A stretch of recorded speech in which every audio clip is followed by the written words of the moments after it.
ચલો લાસ્ટમાં જે પોઈન્ટનું ડિસ્કશન કર્યું હતું capital expenditure, revenue expenditure, revenue receipt, capital છે. ચલો ફરીથી બેમાં શું તફાવત છે, ડિફરન્સીસ છે. Revenue expenditure, capital expenditure. સૌથી પહેલા રેવન્યુ એક્સપેન્ડિચર કોને કહેવાય? તો such a expense whose benefit get મળે છે less than તો કેપિટલ એક્સપેન્ડિચર કોને કહેવાય? તો જેનો બેનિફિટ આપણને મળે છે get more than 1. પહેલો તફાવત એક્ઝામમાં ડિફરન્સીસ પૂછે તો તમે આ રીતે લખી શકો છો ડિફરન્સ. બીજું આના એક્ઝામ્પલ કયા હોઈ શકે? તો કે purchase, veggies, salary, light bill, rent. બે ચાર આવા લખી શકાય. કેપિટલ એક્સપેન્ડિચરના બે ચાર એક્ઝામ્પલ તો કે ફર્નિચર, મશીન, પ્લાન્ટ,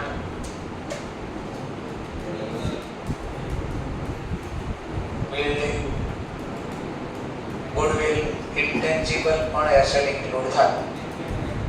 ચલો ધેન આપણે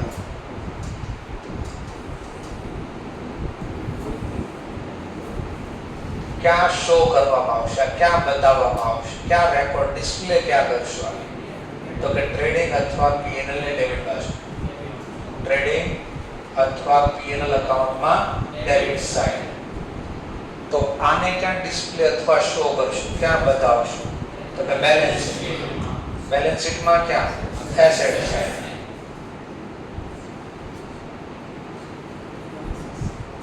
એસેટ સાઇડ. એસેટ સાઇડ ક્યાં? તો એને ફિક્સ એસેટના ટાઇટલ છે. આ ટાઇટલ નીચે દેખાડશો ફિક્સ એસેટના ટાઇટલ છે. ઓર ક્વેશ્ચન કેવા શા માટે જરૂરી છે? Why required. શા માટે ખર્ચો કરવો પડે એમ છે? તો આમાં ત્રણ રીઝન બોલ્યા હતા.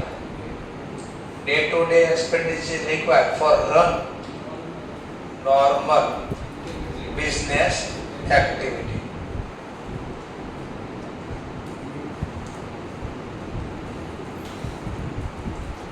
બીજું કારણ કીધું કે આ ના બોલવું તો કહી શકાય મેન્ટેન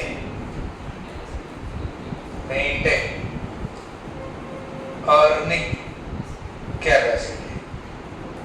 અને આ પણ ન બોલવું તો ત્રીજું હતું આપણી જે કેપિટલ એસેટ છે ને મેન્ટેન લેવા. Maintain capital asset. ચલો તો આ શા માટે રિક્વાયર્ડ છે? તો આમાં પહેલો કીધું ફિક્સ એસેટ ને મેળવવા માટે, ફિક્સ એસેટ એક્વાયર કરવા માટે, એટલે ખરીદવા માટે. એની સિવાય ખર્ચા થવાનું કઈ કારણ છે? હા, તો આપણે બી થી લઈને અલગ અલગ નામ લખ્યા. તો એક તો જે આપણે એસેટ છે એને ચલાવવાનો જે ખર્ચ લાગે છે એની કોસ્ટ મારે શું કરવા માટે? ઘટાડવા, ડિક્રીઝ કરવા. અથવા એફિશિયન્સી. એટલે શું? એફિશિયન્સી એટલે કાર્ય કરવાની ક્ષમતા, એમાં વધારો કરવા માટે. અથવા હોઈ શકે પ્રોફિટ વધારવા માટે, અથવા પ્રોફિટેબિલિટી કહી શકાય, અથવા તો પ્રોડક્શન વધારવા માટે. પ્રોડક્શન વધારવા. અથવા છેલ્લું કારણ ફિક્સ એસેટની લાઈફ વધારવા.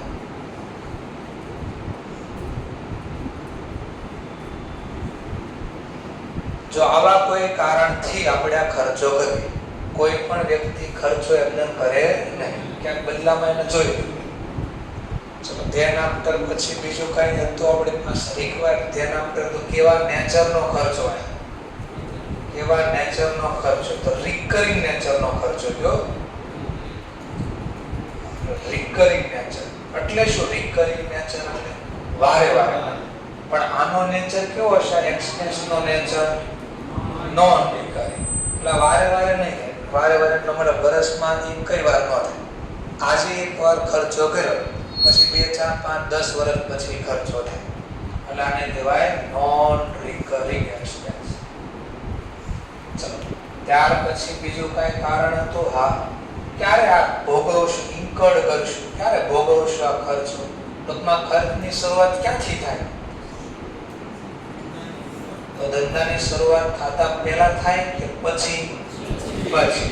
તો આફ્ટર કમેન્સમેન્ટ. કમેન્સમેન્ટ નો બોલે તો સ્ટાર્ટ.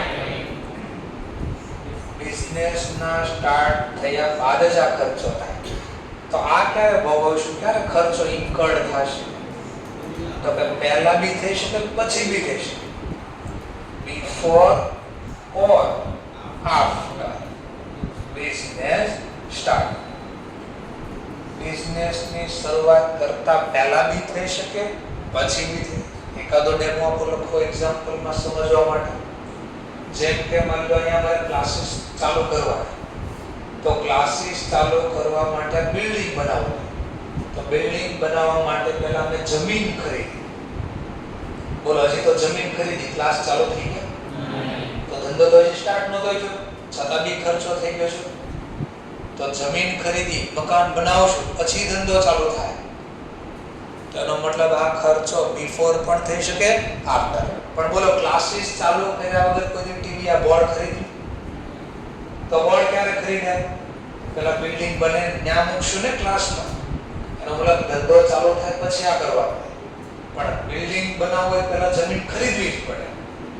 ચલો, સમજાય છે? એટલે ગમે ત્યારે થાય, પહેલા બી થઈ શકે, પછી બી થાય. પણ આ ખર્ચો ભાડું ક્યારે ભર્યું?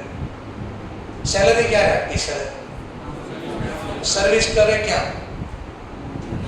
ધંધામાં. એનો મતલબ ધંધા શરૂ હતો તો આપણને પૈસા. આ ધંધાની બિઝનેસની શરૂઆત થયા પછી જ આ ખર્ચો લાગે. ચલો, કોઈની હારે મેચિંગ કરશું?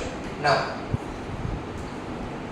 કોઈની સાથે મેચ કરશું તો આને મેચ કરશું, પણ આને કોઈની સાથે મેચ કરશું? કોને મેચ કરશું? રેવન્યુ એક્સપેન્ડિચર, રેવન્યુ રિસીપ્ટ સાથે.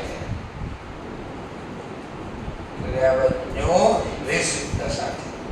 બટ બોલો, કેપિટલ એક્સપેન્ડિચર ને કોઈની સાથે મેચ કરશું? ના, કોઈની સાથે મેચ નહીં કરીએ. નો મેચ. કોઈ સાથે મેચ કરશું નહીં. હવે આ ખર્ચને અમારે એક્ટિવિટી પ્રમાણે બોલવું. કયું કામ કર્યું, કેવું કામ કર્યું આ ધંધામાં, એક્ટિવિટી પ્રમાણે બોલવું હોય તો આને કહેવાય ઓપરેટિંગ એક્ટિવિટી. એવી એક્ટિવિટી કહેવાય ઓપરેટિંગ. અને આને એક્ટિવિટી પ્રમાણે કેવું હોય તો મેં રોકાણ કર્યું. કે શું કર્યું? જમીનમાં રોક્યા, મકાનમાં રોક્યા, મશીનમાં રોક્યા, રોકાણ બોલે. તો આને ઇન્વેસ્ટિંગ એક્ટિવિટી કહેવાય. શું કહેવાય? ઇન્વેસ્ટિંગ. તો હું આજે બોલું છું એ મટીરીયલમાં બધું લખેલું હતું, એક સાથે સમજ્યા બંને ટોપિક. આ એક્ઝામ્પલ, આની ડેફિનેશન, ક્યાં દેખાડશું, શા માટે ખર્ચ કરવો જરૂરી છે, કેવા નેચરનો હશે, ક્યારે કરશું, કોની હારે મેચ થશો, અને એક્ટિવિટી પ્રમાણે કહેવાય. એવું જ અહીંયા કેપિટલનું બાજુમાં લખ્યું કે એનો બેનિફિટ કેટલો સમય માટે મળે, એના થોડા એક્ઝામ્પલ જોયા, ક્યાં દેખાડશું એ જોયા, શા માટે રિક્વાયરમેન્ટ છે એના કારણ જોયા, કેવા નેચરનો છે તો કે નોન રિકરિંગ નેચરનો, ક્યારે ઇન્કર્ડ કરશું તો કે બિફોર ઓર આફ્ટર, કોઈની સાથે મેચ કરશું ના, અને કેવી એક્ટિવિટી કહેવાય? આ ઇન્વેસ્ટિંગ. ચાલો, એટલું શીખ્યા, તેનો ડેમો આપ્યો, ત્યાં રિવિઝન કર્યું. હવે એક્ઝામ્પલ થોડા મેં તમને હોમવર્કમાં કાલે આપ્યા હતા કે ભાઈ લખશો એટલે થોડો આઈડિયા આવશે કે ભાઈ થોડું ઇંગ્લિશમાં લખો કે ગુજરાતીમાં લખો કે લખવો જ નહીં. આ લખવી તો ક્યાંક જવાબ જ અંદર અલગ આપે છે એવું થતું હશે. તો હવે એના રીઝન હવે બોલીશ એટલે વધારે સમજાશે. ચલો, તો હું સ્ટાર્ટ કરું. ચલો, તો આપણે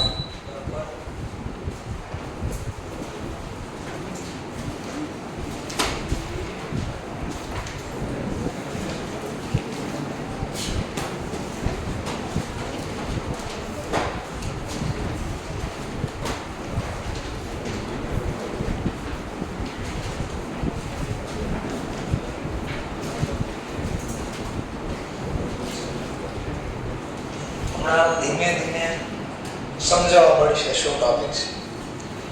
બોલો એ સાંભળો. કોઈ પણ ખર્ચો છે એ વસ્તુ કોઈ શરમ માટે તો ખર્ચો કર્યો જ હશે ને. તો મેં તમને એવું કીધું હતું, કોઈ પણ ખર્ચો કરો બિઝનેસની અંદર જ્યાં સુધી ન આવી જાય, ગોડાઉનમાં એકવાર ન આવે ત્યાં સુધીનો બધો ખર્ચો આપણે શા માટે કરવી? એ મિલકત મેળવવા માટે. શું કરી કહેવાય ને? મિલકત. જેમ કે મેં એસી ખરીદ્યું તો મારે પૈસા આપવા પડે જ નહીં, તો એસી મેળવવા માટેનો એક ખર્ચો હતો. એક્વાયર મેળવવો એટલે એક્વાયર. પછી એસી ગોડાઉનમાં કઈ એક ક્લાસમાં એસી લાવવું હોય તો શું કરવું પડશે મારે? તો ત્યાંથી લાવવાનો કંઈક ખર્ચો આપવો પડશે. બીજા સ્ટેટમાંથી ખરીદવું હશે તો ટેક્સ આપવો પડશે, જીએસટી આપવો પડશે, ટોલ ટેક્સ આપવો પડશે, મજૂરી આપવી પડશે લાવવાની. તો એનો મતલબ જ્યાં સુધી આ ગોડાઉન સુધી આ માલ ન પહોંચે અથવા ગુડ્સ ન પહોંચે અથવા એસેટ ન પહોંચે ત્યાં સુધીનો બધા ખર્ચની બાજુમાં લખ્યું હશે એસેટ એક્વાયર કરવા, મેળવવા માટે આવું લખ્યું હશે. એકવાર મિલકત ધંધામાં આવી ગઈ અને હવે વપરાશ લાયક કરવી પડે કે બરાબર ચાલે છે કે નહીં, તો ધંધામાં આવી ગઈ પછી હજી પ્રોડક્શન ચાલુ ન થાય એની વચ્ચે જે ખર્ચો થાય ને ત્યાં લખ્યો છે ટ્રાયલ રન કરવા માટે, પટ્ટો યુઝ કરવા માટે આવા શબ્દ લખ્યા છે. એફિશિયન્સી વધારવા માટે આવા બધા વર્ડ્સ હશે. સમજીએ હમણાં. હવે મિલકત ધંધામાં આવી ગઈ, ગોડાઉનમાં આવી ગઈ, ધંધામાં આવ્યા પછી એને વાપરવાની હવે ચાલુ કરી. એકવાર વાપરવાની ચાલુ થાય પછી જે ખર્ચા થાય એમાં બધા પેલા એફ બી થી લઈ એફ જે રીઝન લખ્યા હતા ને એવું ક્યાંક લખેલું આવશે. 3 ભાગ પડી ગયા. પહેલું મિલકત ખરીદી ત્યાંથી દુકાનથી ક્યાં સુધી આવે? ધંધાવાના સુધી, ઓફિસ સુધી, ગોડાઉન સુધી આવે. પછી અંદર નથી આવી, બહાર છે. ત્યાં સુધીનો જે ખર્ચો થયો છે ને બાજુમાં લખ્યો છે એસેટ એક્વાયર કરવા, એવું લખ્યું છે રીઝનમાં. એકવાર ધંધામાં અંદર આવી, ઓફિસમાં હવે એનું પ્રોડક્શન ચાલુ કરવા માટે એમાં ક્યાંક ખર્ચા થશે તો અહીંયા લખ્યું છે રેડી ટુ યુઝ કરવા, પુટ ટુ યુઝ કરવા, ટ્રાયલ રન કરવા, આવા વર્ડ્સ લખ્યા છે. ખાસ એમાં પુટ ટુ યુઝ કે રેડી ટુ યુઝ લખ્યું છે. ચલો એકવાર મિલકત ચાલુ થઈ ગઈ વાપરવાની એટલે રેડી થઈ ગઈ, પછી જે ખર્ચા કર્યા છે સબસિક્વન્ટ એટલે પછી નેક્સ્ટ ટાઈમ, તો ત્યાં રીઝનમાં લખ્યું હશે એફિશિયન્સી વધારવા, પ્રોડક્શન વધારવા, પ્રોફિટ વધારવા, લાઈફ વધારવા, કોસ્ટ ઘટાડવા, આવા રીઝન લખ્યા હશે. ચલો હવે એને સમજવાનો પ્રયત્ન કરીએ. પહેલું એક્ઝામ્પલ શું છે? Expense on a foreign tour. આ ટૂર એટલે ફોરેનમાં કોઈ વ્યક્તિને, મેનેજરને આપણે મોકલ્યો ટૂર ઉપર. પણ ટૂર ઉપર ફરવા માટે મળ્યો છે, એન્જોય માટે મોકલ્યો છે? બાજુ લખ્યું પરચેઝ અ મશીન. બોલો, મશીન ખરીદવા ગયો, હજી આપણા દુકાન સુધી, ઓફિસ સુધી આવી ગયા તો મેં શું કીધું? જ્યાં સુધી ઓફિસ સુધી ન પહોંચે ત્યાં શું બોલવાનું? એસેટ એક્વાયર કરવા. તો લખ્યું છે જો these are equal to acquire capital. Capital asset નો મતલબ ફિક્સ એસેટ. આવું રીઝન. ચલો, પણ આ કેપિટલ કેમ કહેવાય? પહેલા તો શું ખરીદવા એટલે બોલા મશીન ખરીદશે તો એનો બેનિફિટ કેટલો મળશે મને? લાંબા છે મોર ધેન 1 યર. તો જે ખર્ચનો લાભ મોર ધેન 1 યર મળે એને આપણે શું બોલીએ છીએ? કેપિટલ. સમજાણું થોડું? જો વર્ડ્સ દેખાતા હતા. ચલો, કોસ્ટ ઓફ મશીનરી પરચેઝ. હવે જે ટૂર ઉપર મોકલ્યો તો એ વ્યક્તિએ મશીન ખરીદ્યું. બોલો, જે ગોડાઉન સુધી આવી ગયું પ્લસ આ મશીનનો બેનિફિટ કેવો મળશે? More than 1 year. તો શું બોલ્યા? કેપિટલ. રીઝનમાં કે કેપિટલ કેમ? તો આ ખરીદ્યું શા માટે? પૈસા શું કામ આપ્યા? ખર્ચો શા માટે કર્યો? કેપિટલ એસેટ એક્વાયર કરવા માટે. જ્યાં સુધી ખરીદી ધંધામાં નહીં આવે ત્યાં સુધી આવું લખેલું આવશે. જો કારણ કે ખર્ચો કરવો પડે નકર મિલકત નહીં મળે મને. ઓર જોઈએ હા ચાલો, કેપિટલ એસેટ નો મતલબ ફિક્સ એસેટ. કોઈ જરૂર નથી એક્ઝેક્ટ આ જ વર્ડ આવો એવું જરૂરી નથી, પણ મેન આન્સર હોવો જોઈએ કે હતો છે લગતો ફિક્સ એસેટ બોલો કે કેપિટલ એસેટ. ચલો નેક્સ્ટ, ઇન્સ્યોરન્સ અને ફ્રેટ જોઈએ ઓન અ મશીનરી પરચેસ. જે મશીન ખરીદ્યું ને તો ગોડાઉન સુધી લાવવા વચ્ચે ઇન્સ્યોરન્સ લેવો પડ્યો. ફ્રેટ ના જ ભાવ હોય, ફ્રેટ નૂર જકાત ચૂકવી આપણે, તો શેમાં લાવવા તો પડશે ને, બહારથી લઈ જાય છે. તો બોલો આ ખર્ચો મશીનરી ઉપર કર્યો ને, બોલો મશીન નામ આવી ગયું છે તો કેવો પ્લસ આ ખર્ચનો શેના માટે કર્યો ખર્ચો? મશીન. આ તો મશીનનો બેનિફિટ કેટલો મળશે મને? તો મોર ધેન 1 યર તો શું બોલ્યા? કેપિટલ. અને આ ખર્ચો માની લો કસ્ટમ ડ્યુટી આપવું જ નહીં, ફ્રેટ આપવું જ નહીં, ઇન્સ્યોરન્સ ના ચૂકવું જ નહીં, તો બોલો મશીન મારા ધંધા સુધી પહોંચશે? એનો મતલબ મારે આ મિલકત મેળવવી હોય તો આ ખર્ચો કરવો પડે. તો લખી દો these are incurred to acquire capital asset. તો દેખાય છે ને, જો ગોડાઉન સુધી ન પહોંચે ત્યાં સુધી જે ખર્ચા થાય એ બધામાં લખેલું આવે છે. ઓર હવે બહારથી લાવ્યા, બીજી કન્ટ્રીમાંથી લાવ્યા, તો એના ઉપર શું લાગ્યું? કસ્ટમ. માની લો ચાઇનાથી મશીન લાવ્યા, તો ચાઇનાની કન્ટ્રીમાંથી આપણી કન્ટ્રીમાં આવે, આપણી સરહદ ઉપર આવે, તો બદલામાં ગવર્નમેન્ટ એમને ન આવે, ટેક્સ લે. એ ટેક્સને કહેવાય કસ્ટમ ડ્યુટી. ગુજરાતીમાં સરહદ વેરો કહેવાય. આપણી સરહદમાં આવ્યા, આપણી એલઓસીમાં આવ્યા, લાઇન ઓફ કંટ્રોલમાં આવ્યા. કયા મશીન ઉપર લાગ્યો? આ ઇમ્પોર્ટેડ મશીન, બહારથી લાવ્યા. બોલો કસ્ટમ ડ્યુટી ન આપું તો ગવર્નમેન્ટ મને આ મશીન મારા ગોડાઉન સુધી લાવવા દેશે? પ્લસ આ મશીનનો બેનિફિટ કેટલો મળશે? તો મોર ધેન 1 યર બેનિફિટ મળે તો ધંધામાં આવી ગઈ છે જી, તો ધંધામાં મેળવવા માટેનો ખર્ચો હતો, તો પાછું એ બધું these are incurred to acquire capital asset. તો હવે ધીમે ધીમે સમજાવવા પડ્યું કે શું થાય છે. પણ જો અત્યારે હું બોલું ને, એ કાલે તમે મનમાં વિચાર્યું છે કે હું તો આમ વિચારતો તો આવો કેમ જવાબ આવે, હવે થોડું વિઝ્યુઅલાઇઝ થાય. નેક્સ્ટ પોઈન્ટ, વેજીસ શીખવા. વેજીસ એટલે મજૂરી. For erection on machinery.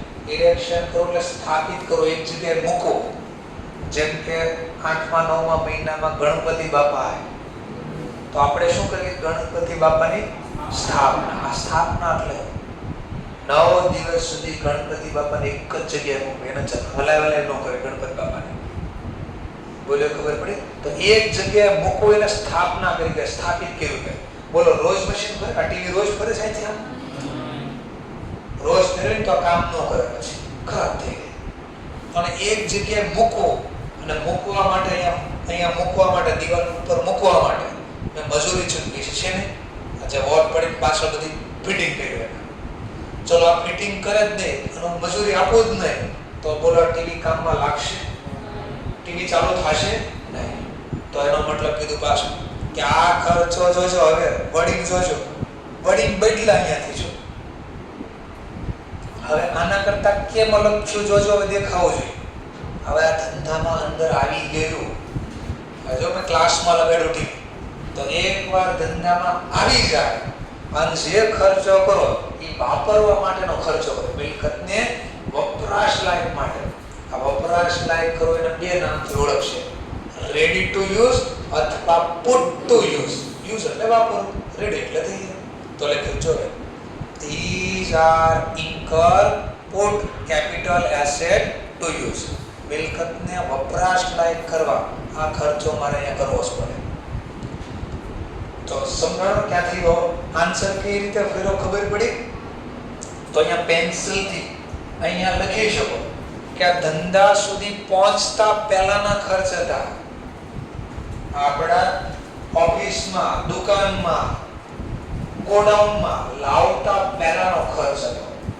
તો ખબર પડી લાવતા પહેલાનો જે ખર્ચ થાય ને આવા રીઝન લાગે. જો આવા ખાલી અંડરલાઈન કરો તો એક લાઈનમાં કરી શકાય, એક્વાયર ટુ, ઇન્કર ટુ એક્વાયર, ને આવા શબ્દ આવે.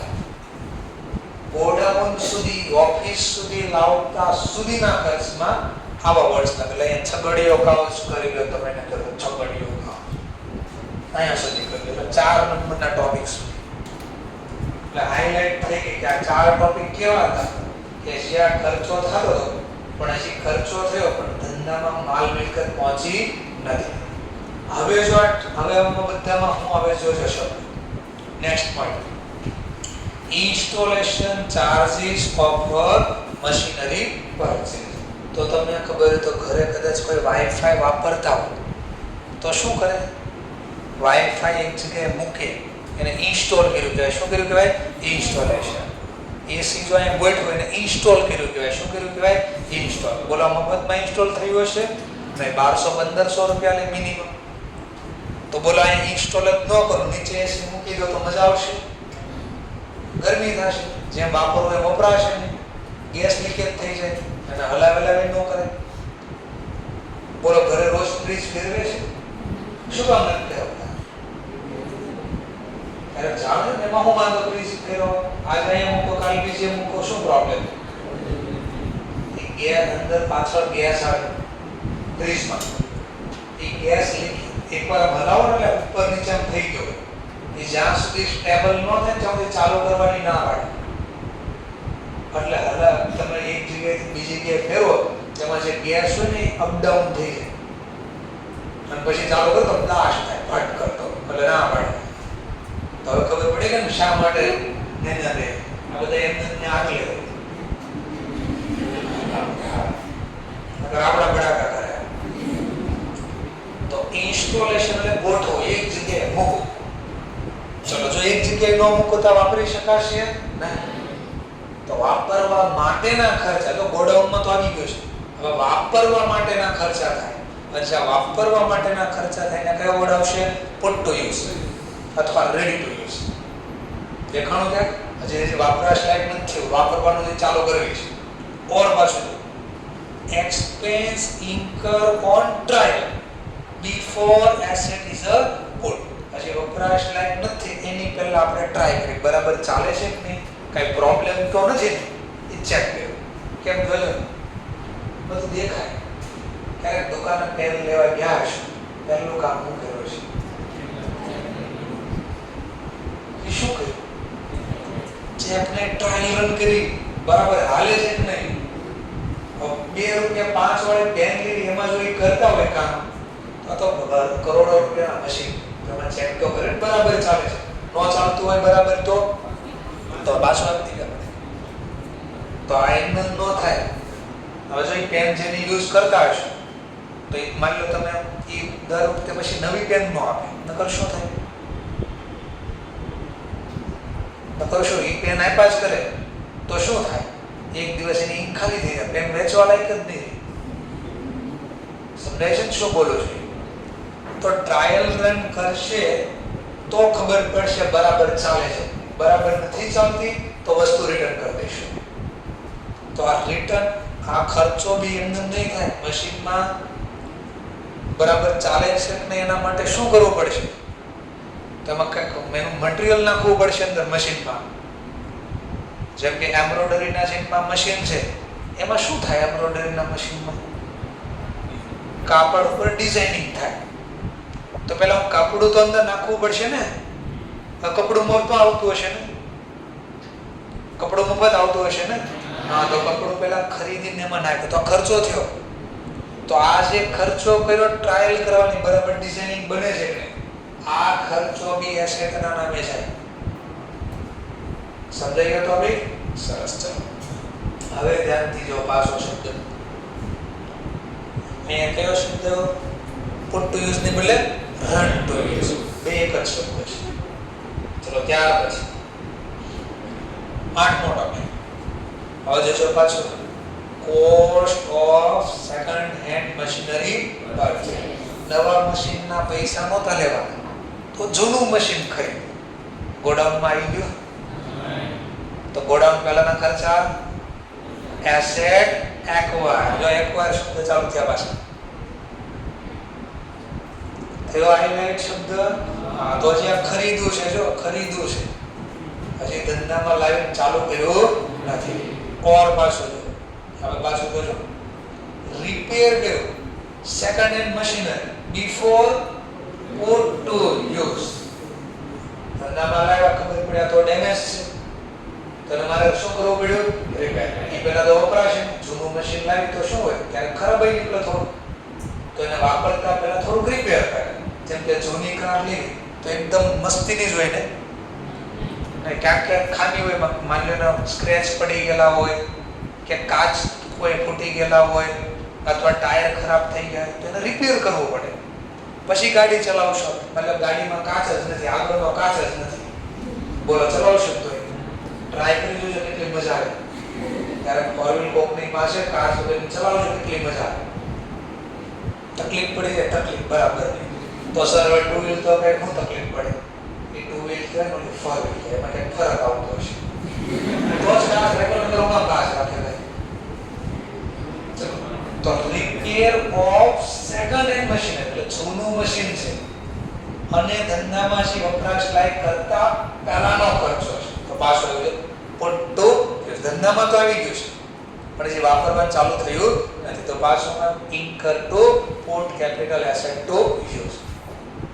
એકવાર ઓફિસમાં આવી ગયું તો શબ્દ આવે, ઓફિસની બહાર આટા મારે છે તો આવો શબ્દ આવશે. હવે આપણે ઓફિસમાં લઈ લીધી, વાપરવાનું ચાલુ કરી દેવી અને પછી ખર્ચા કર્યા. તો તમે અહીંયાથી અહીંયા સુધી હવે જોઈ શકો છો 1 2 3 આ બધામાં છગડીયો કાળ આને નહીં લેતા હતા. આ બધા કેવા હતા ને ગુજરાતીમાં લખીશું તો બાજુ કયા હતા? ધંધામાં આવી ગયા પણ વાપરતા પહેલાના ખર્ચા હતા. બિઝનેસમાં આવી ગયા બટ એનો યુઝ કરતા પહેલાના ખર્ચા છે. તો આવો કોઈ ખર્ચ આવે તો કયો વર્ડ યુઝ કરવાનો? આવો કોઈ ખર્ચ આવે તો કયો યુઝ કરવાનો? પુટ ટુ યુઝ અથવા તો ready to use, run to use, બધા નામ એક છે. તો જો બધું હાઇલાઇટ થવા વાળું કે આવો હશે મારે આમ લખવાનું છે, આવો હશે તો આમ લખવાનું છે. ચલો 10th ટ્રાન્ઝેક્શન પાછું વ્યાજ. બોલો 11 12 વ્યાજ ક્યાં લખતા? 11 12 વ્યાજ લખ્યું તો કે વાર્ષિક હિસાબમાં તો ક્યાં લખતા? પીએનએલ માં ડેબિટ બાજુ લખતા ને. મને ના પાડી ના નહીં લખતા. કેમ ના પાડી? જો interest on a term loan. આટલા ટર્મ લોન એટલે લાંબા ગાળા માટે 10 વર્ષ સમય, ટર્મ્સ એટલે સમય. લાંબા ગાળાની લોનનો વ્યાજ લાગ્યું. શું કામ લાગ્યું? શેના છે? ફોર ધ લોન છે ને, for the purchase of machine માટે લોન લીધેલી છે. ઓર પાછું આગળ તો વ્યાજ ચાલુ છે.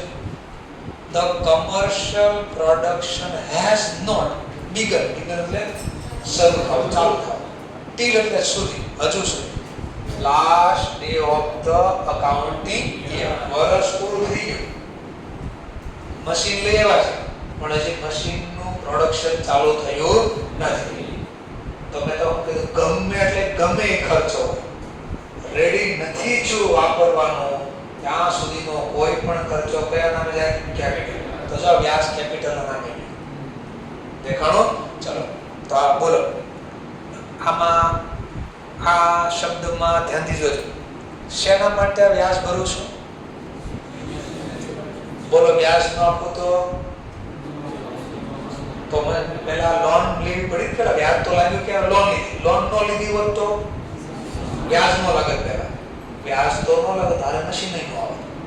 તો એનો મતલબ મશીન ખરીદવા માટેની નોટ, ખરીદવો, acquired. These are incurred to acquire capital asset. અને પાછું કહી દીધું તો એસેટ તો એક્વાયર કરી પરંતુ હજી એનું કમર્શિયલ પ્રોડક્શન શરૂ થયું નથી, એટલે આ કેપિટલ છે. હવે આમાં ફરક જોઈશે 10 ને 11. બેમાં same interest on terms loan for the purchase of machinery. The commercial production has પછી બદલાઈ. અહીંયા કીધું ઓલરેડી બીગન.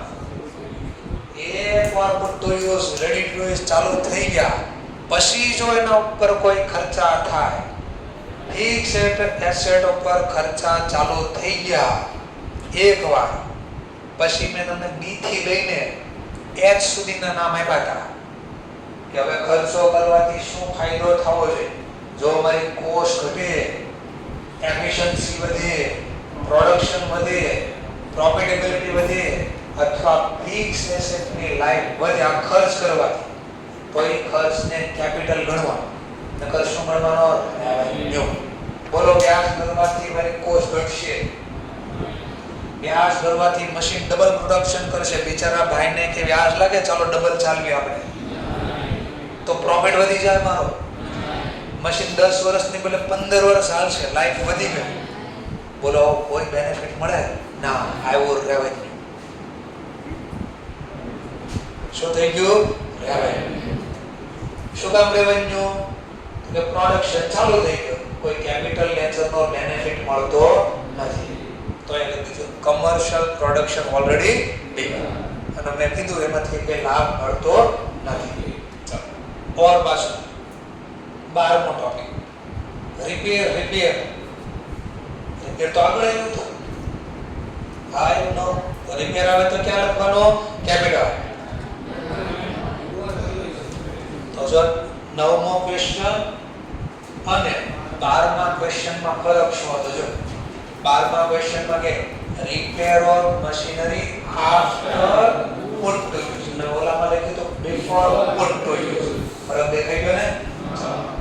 એકવાર મિલકત ધંધામાં આવી ગઈ, વાપરવાનું ચાલુ થઈ ગયું. બોલો બી થી લઈને એફ બાજુમાં ક્યાં લખ્યું છે રિપેર કરવાથી? બી થી એફ નું કોઈ લિસ્ટ લખ્યું છે? બી થી એફ એટલે કોસ્ટ ઘટે, એફિશિયન્સી વધે, પ્રોફિટ વધે, પ્રોડક્શન વધે, ફિક્સ એસેટની. બોલો ત્યાં લખ્યું રિપેર કરવાથી આવો લાભ મળે, તો હું આવી ગયું. અને હવે રેવન્યુમાં 3 રીઝન લખ્યા હતા, યાદ કરો. રેવન્યુ એક્સપેન્સ એમાં પહેલું હું લખ્યું હતું રોજ ખર્ચો કરો, આ રોજ નો થાય. બીજું હું લખ્યું હતું અર્નિંગ કેપેસિટી. ત્રીજું નામ લખ્યું ક્યાં? મેન્ટેન. શું મેન્ટેન? Capital asset. આ reason there are incurred to maintain capital asset. તો આ કેપિટલ એસેટ ને મેન્ટેન કરવાનો ખર્ચો છે રેવન્યુ. અચ્છા સર, મેં પૂછ્યું કે એકવાર મિલકત ધંધામાં આવી જાય અને 5 માંથી એક લાભ ન મળતો હોય તો ત્યાં મારે રેવન્યુ લખવાનું, અને રેવન્યુમાં રીઝન આવા લખવાના મેન્ટેન કેપિટલ એસેટ. તો ચોથો ટોપિક સમજાઈ ગયો કે કેવા વર્ડ્સ ક્યારે વાપરશે. હવે જો પાછો ફરીથી અમાઉન્ટ સ્પેન્ટ. સ્પેન્ટ એટલે ખર્ચ. Amount spent for replacement. Replacement એટલે બદલવું. Worn out. વર્ન આઉટ નો મતલબ ઘસાઈ જાય. Worn out part of machine. તો મશીનના સ્પેર પાર્ટ ઘસાઈ ગયા, ખરાબ થઈ ગયા, તો એમાં બદલ્યા, તો બદલવાનો ખર્ચ લાગ્યો. મિલકત ઘસાય, વપરાણો એટલે ઘસાઈ ગયું ને. ચલો આ ખર્ચો કર્યો. બોલો બી થી એફ નું કોઈ નામ લખ્યું છે? સીધો હું બની જા રેવન્યુ. અને રેવન્યુ નામ આવ્યું કેપિટલ એસેટ છે, પણ રીઝન માં આવે છે રેવન્યુ. રેવન્યુ રીઝન આવ્યું તો લખવાનું મેન્ટેન કેપિટલ એસેટ. એનો મતલબ બી થી એફ નામ ન મળ્યું મને તો હું બે કહીશ, એક રેવન્યુ અને રીઝન માં લખીશ મેન્ટેન કેપિટલ એસેટ. તો ખબર પડી ને? તો કાલે તમે ક્યાંક કેવા લોજિક લગાડ્યા છે, હવે ખબર પડી નહીં આવું નથી કરવાનું, આવું કરવાનું. એટલે જાતે આવ્યું, ભલે મેં કોઈ ન આવડે કોઈ વાત, પણ ક્વેશ્ચન તો ક્રિએટ થઈ ગયા ને. સરસ. ચલો 14મો પોઈન્ટ એન્યુઅલ. કામ જ પૂરું થઈ ગયું. એન્યુઅલ નો મતલબ વાર્ષિક, દર વર્ષે. કેપિટલ એક્સપેન્ડિચર દર વર્ષે થાય ને, પણ રેવન્યુ એક્સપેન્ડિચર કામ ને પાછળ વાંચ્યું નહીં. કાં એન્યુઅલ આવી ગયું, કામ નથી રેવન્યુ. જો દર વર્ષે ખર્ચો થાય, બધી કેપિટલ હોય, પણ શું છે છતાં બી વાંચી annual maintenance fee of machine. આપણી કોઈ એસેટ છે ને એને દર વર્ષે બરાબર ચાલે છે ને દેખરેખ રાખવા એને ફીસ આપી છે. જેમ કે સર સમજાવો આઈએસસી છે, આઈએસસી માં દર 3 મહિને સર્વિસ કરવી પડે એને મેન્ટેન કરવા માટે. બોલો મફતમાં સર્વિસ નિયમ 3 મહિને કરવી, પણ ક્લાસીસમાં અમારે મહિને 1.5 મહિને કરવી પડે. કેમ? વધારે યુઝ થાય બીજું ડસ્ટ આવે, ધૂળ. જેવી ધૂળ આવે એટલે આમાં જામી એટલે એ કુલિંગ બંધ થઈ જાય. એટલે દોડ મહિના તો એનો કીધું મશીનને શું કરવાનું છે? મેન્ટેનન્સ કરવાનું છે. દર વર્ષે કરવું પડે. આપણે તો વર્ષમાં 4 વાર કરવું પડશે, 5 વાર કરવું પડશે. તો આ ખર્ચો રોજ ચાલુ થઈ ગયો તો શું બની ગયો? પણ આ રોજ ખર્ચો શેના ઉપર કરું છું? મશીન એટલે કેપિટલ હશે. હવે એને મારે મેન્ટેન કરવી પડે. મતલબ એસી સર્વિસ નહીં કરું તો શું થાય? બંધ થઈ જશે. એસી બંધ થઈ તેમાં શું વાંધો? કાંઈ વાંધો? હા, વાંધો જ ને. ગરમી થશે, પ્રોબ્લેમ. ભણવાની મજા ન આવે. ઓબ્વિયસલી ગરમી બહુ સારી. કોઈ રીઝન ઊંઘ ન આવે. પણ આ 3 એસી ચાલુ છે તો ઘણાને બધા આવે. જ્યાં ઠંડુ વાતાવરણ ના ઊંઘ આવે. ચોમાસામાં શિયાળામાં જોજો સવારમાં કેવી મસ્તી નો થાય. ઉનાળા 5-6 વાગ્યા છે તો થાય કે હવે ઉભા થઈ ગયા થાવ. એમાં કાલ તો બરાબર નહીં ગરમી જબરદસ્ત. તો ઘણા લોકો જાગી ગયા છે કે હવે આ નથી રહેવા દો ને કઈ વાત. ચલો જો કે તમને જે એટલો બધો અસર નહીં થાય. 3-4 વર્ષ પછી આ અસર દેખાય. જવાબદારી આવશે ને ઘરની એટલે બધી અસર દેખાય છે. નેક્સ્ટ પાછો જોજો વર્ડિંગ જોજો.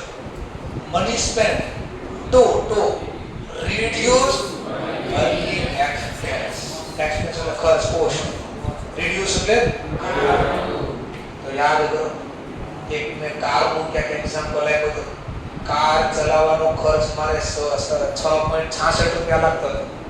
તો મેં સીએનજી કીટ બેસાડી અને હવે પછી કાર ચલાવું છું તો વર્ક એટલે ચલાવો, કામ કરવાનો ખર્ચ અમારો ઘટી 3 રૂપિયાના 67 પૈસા થઈ. તો બોલો બેનિફિટ મળ્યો ને? બોલો આ બેનિફિટ કેવો મળશે? 1-2 મહિના કે વર્ષો સુધી? તો કેપિટલ નેચરમાં બેનિફિટ મળે. તો જોજો હવે શું લીધું છે? આ ખર્ચો ક્યારે કર્યો? ધંધામાં એકવાર મિલકત આવ્યા પછી. તો જો હવે કેપિટલ લખ્યું. કેપિટલમાં હું લખ્યું છું? These are incurred to acquire long-term benefit. એમ નો લખો સર કઈ બીજું લખે. હા, reduce to cost અથવા તો reduce to working capital અથવા working expense. આવો શબ્દ લખીશું. એક્ઝેક્ટ આ જવાબ આવે જરૂર નથી પણ ખબર પડવી જોઈએ એમાં લખવો છે.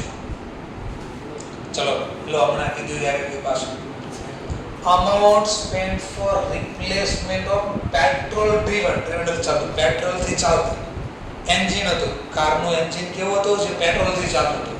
તો એમાં મેં ખર્ચો કર્યો, રિપ્લેસ કર્યો. કઈ રીતે રિપ્લેસ કર્યો? બાય સીએનજી કીટ મૂકી.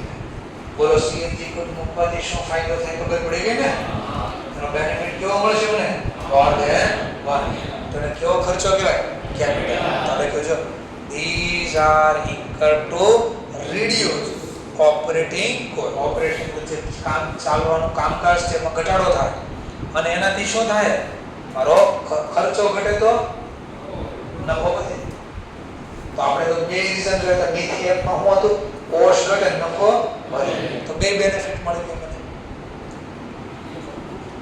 ચલો ઓર પાછું cost of freeing piston of an engine change to get fuel efficiency. બે એન્જિનમાં રિંગ પિસ્ટન બદલ્યું જેનો મને બેનિફિટ શું મળશે કે છે? શું કામ બદલ્યું? ગેટ એટલે મેળવો, ફ્યુલ ફ્યુલની એફિશિયન્સી એટલે આપણે જે એવરેજ એ એવરેજમાં વધારો કરવા માટે. ચલો તો એવરેજ વધશે તો શું થાય? 100 રૂપિયામાં પહેલા 50 કિલોમીટર આવે, 100 રૂપિયામાં માની લો 60 કિલોમીટર આવે તો મારા ચલાવવાનો ખર્ચ શું થાય? ઘટી જાય. 10 કિલોમીટર એક્સ્ટ્રા આવશે એટલા જ રૂપિયામાં. તો આનો બેનિફિટ મને લોંગ ટર્મ મળે. તો બન્યું કેપિટલ. પાછું ઈ જ લખ્યું છે reduce to operating cost. અને એનાથી શું ફાયદો થાય? મારો પ્રોફિટ વધશે. અચ્છા સર, તો હવે ખબર પડી ગઈ. જ્યાં બી થી લઈને એફ સુધીનો બેનિફિટ મળતો હોય ત્યાં મારે આવું લખવાનું છે. શીખાણ નિયમ બધા ક્યાં કયા શબ્દ વાપરવા. ચાલો 18 ટોપિક.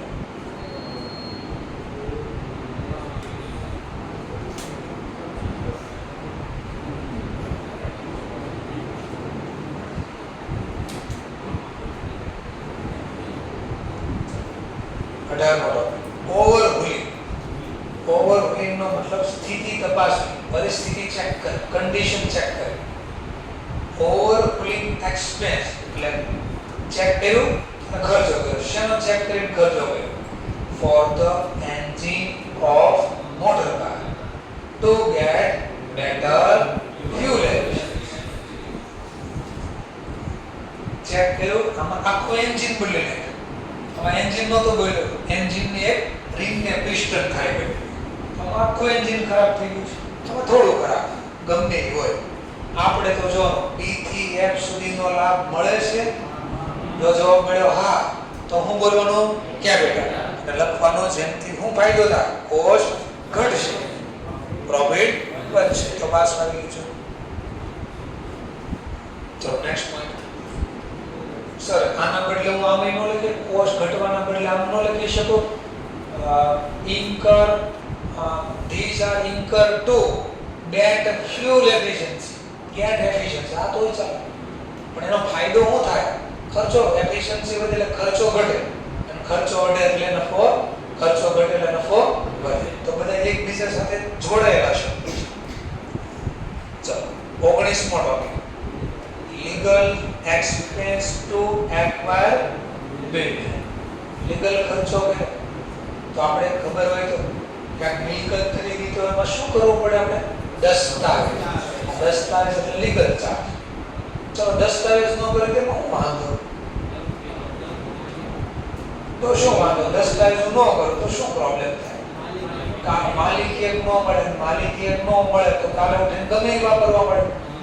મારી પાસે કઈ પુરાવો ન હોય તો બોલો, એનો મતલબ આ મિલકત મારે મેળવવી હોય તો પેલા ખર્ચો મારે કરો. તો capital expenditure.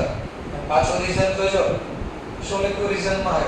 Put to use, ready to use અથવા ગેટ ફ્યુલ એફિશિયન્સી. અને આ મેળવવા માટેનો ખર્ચો હતો. દસ્તાવેજ ન કરો માલિકી ન મળે તો લખ્યું છે these are incurred to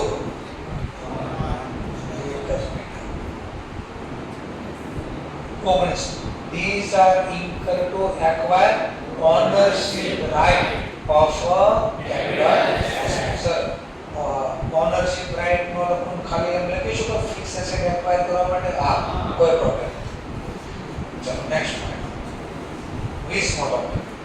amount spend પાછો ખર્ચો કર્યો. રીપેન્ટિંગ પણ જોજો પડી કલર કામ કર્યો છું પાછું. On old building for first time. પહેલી વાર જૂનું મકાન કરી દીધું અને મજા નહોતી આવતી એટલે એને રીપેન્ટિંગ કર્યું. કાળા કલરમાંથી વ્હાઇટ કલર કર્યો. બોલો પુટ ટુ યુઝ થઈ ગયું છે બાકી છે? હા, પુટ ટુ યુઝ પહેલા બિલ્ડિંગ એટલે કેપિટલ નેચર નું કહેવાય. બેનિફિટ મોર ધેન મની એમ મળશે તો આને કેપિટલ બોલશું. બાજુ લખ્યું છે these are incurred to put capital asset to use. ચલો વપરાશ લાયક કરવા માટે. નેક્સ્ટ હવે પાછું એનો શબ્દ amount spent on annual. annual દર વર્ષે રીપેન્ટિંગ કરો છો બેટી. એકવાર પુટ ટુ યુઝ થઈ ગયું, હવે આ બિલ્ડિંગ ઉપર ખર્ચો કરું છું કલર કામ. બોલો કલર કરવાથી બાજુ ક્યાં લખ્યું છે એફિશિયન્સી વધશે, કોસ્ટ ઘટશે, પ્રોફિટ વધશે, પ્રોડક્શન વધશે, ફિક્સ એસેટની લાઈફ વધશે. ક્યાં લખ્યું છે? નહીં. કામ કરો રેવન્યુ અને કેપિટલ એસેટ ઉપરનો રેવન્યુ ખર્ચ તો કયો વર્ડ લગાડવાનો? Maintain capital asset. તો જો લખ્યું છે these are incurred to maintain capital asset. જા નો ખબર પડે નો યાદ રાખીને ગુજરાતી કેન્સલ કરી લેજો. પાક્કો કહું છું 1.5 મહિના પછી યાદ કરશો. એટલે લખેલું ગમે ત્યારે વાંચી શકાય પાછું, પણ હું જે બોલ્યો છે કાયમ યાદ રહેવાનું નથી. જ્યાં પણ થોડો ઘણો ડાઉટ થાય ન ખબર પડે લખી દેવાનું ગુજરાતી. આ પૈસા એના જ આપો છો મને બોલવા. નેક્સ્ટ પોઈન્ટ 22મો પોઈન્ટ expense to obtain એટલે મેળવવું a license for starting factory. Factory start કરવી, હોટલ અથવા હોસ્પિટલ સ્ટાર્ટ કરવી તો હું લેવું પડે પહેલા લાયસન્સ પરમિશન લેવી પડે. મતલબ સ્ટોકીસ ચાલુ કરવી છે, કંઈ પણ ચાલુ કરવું તો શું લેવું પડે? લાયસન્સ. પણ અમારે તો ત્યાં કોઈ લાયસન્સ નથી લેતા સર. તો બધું શું કરે? એ રોડ ઉપર લારી ચલાવે છે. એટલે તો એ લોકો ભરી જાય છે રોજ. એસએમસી વાળા ટ્રક લઈને તો હું ના લારી અંદર નાખી દે છે બીકોઝ એમાં લાયસન્સ નથી ધંધો કરવાનો. તો ઘણા કોઈ શું કરે? લાયસન્સ નો લેવામાં ગવર્નમેન્ટનો શું પ્રોબ્લેમ? રોડ પર ધંધો કરે બિચારા કરવા દે ધંધો એનો વાંધો છે.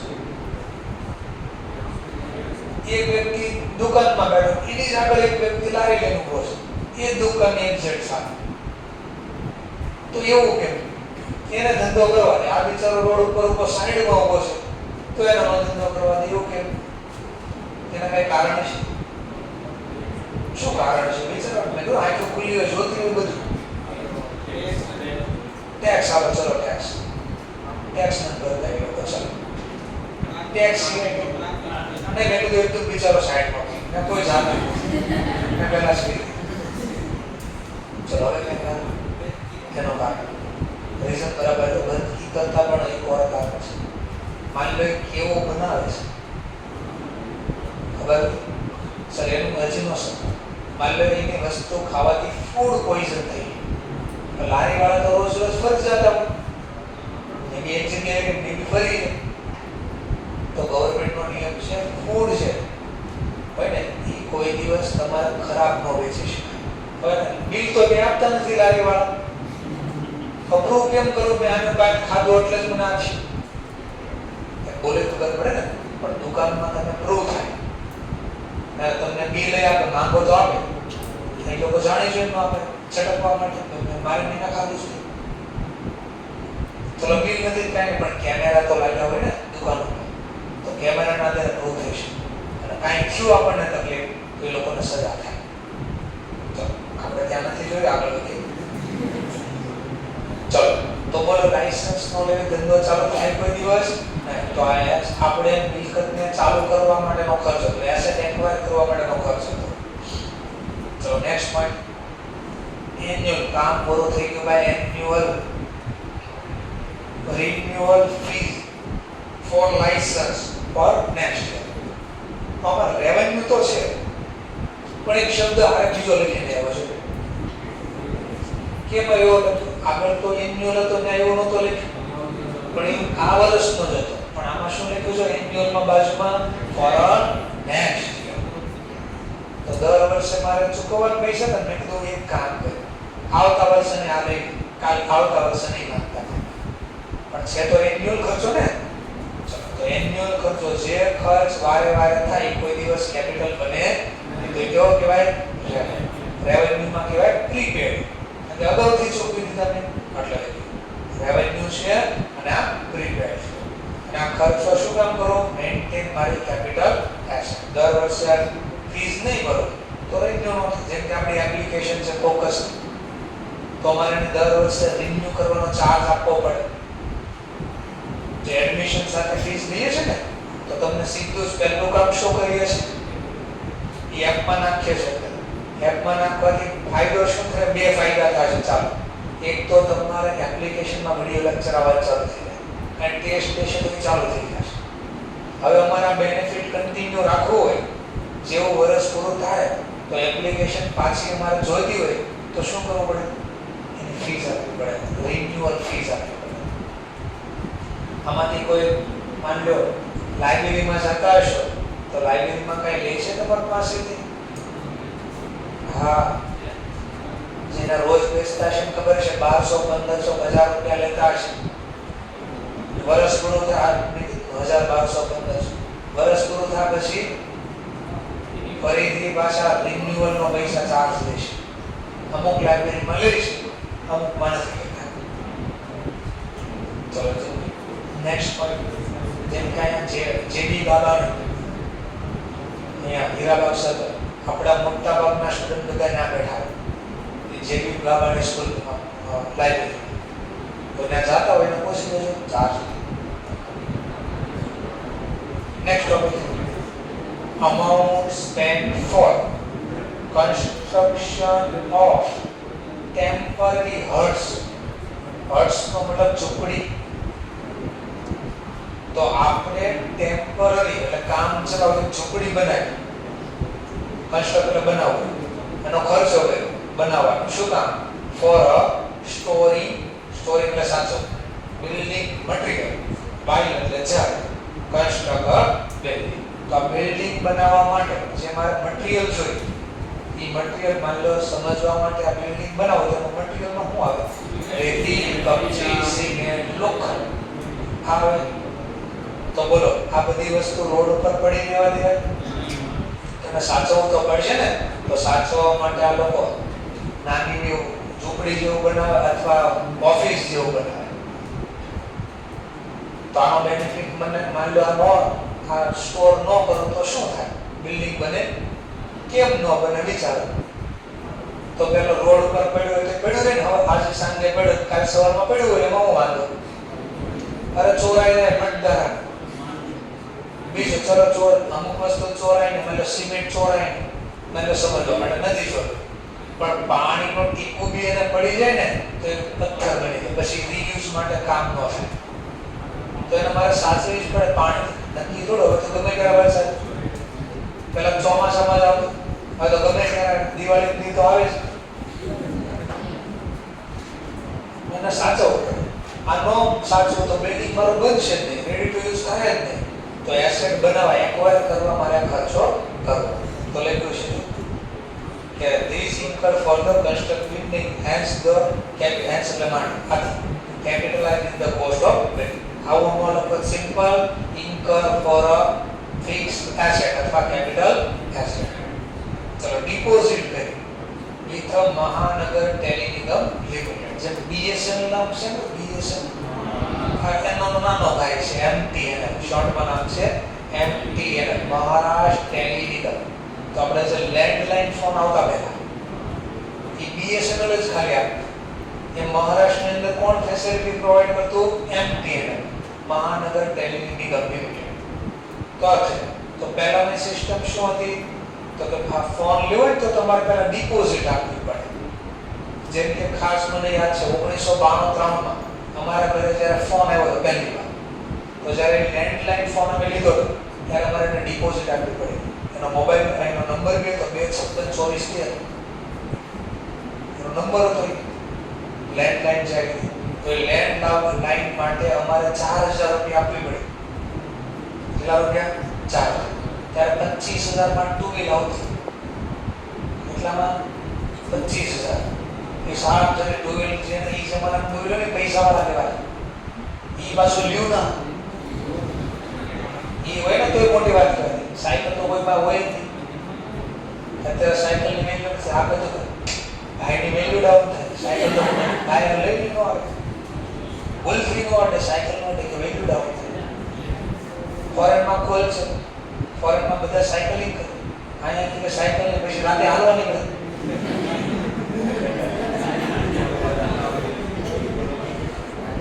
આવું છે. ચલો ડિપોઝિટ આપી, પછી કે છે શાના માટે? ઇન્સ્ટોલેશન ત્યારે. તો મને ગવર્મેન્ટે કીધું કે ફોન જોતો છે, ઘરે યુઝ કરવો છે, તો પહેલા મને ડિપોઝિટ આપો. ચલો તો આ છે કેપિટલ ખર્ચો. કેવો ખર્ચો કહેવાય? કેપિટલ. શું કામ? તો આનો બેનિફિટ મને જે 5-10 વર્ષ મોબાઈલ વાપરશું અથવા તો લેન્ડલાઇન વાપરશું ત્યાં બધી બેનિફિટ મળશે. હા, આને એમ પણ કરી શકાય બીજું, એસેટ એક્વાયર કરવા એમ નથી ગયો તો આ ડિપોઝિટનું પછી શું કરીશ?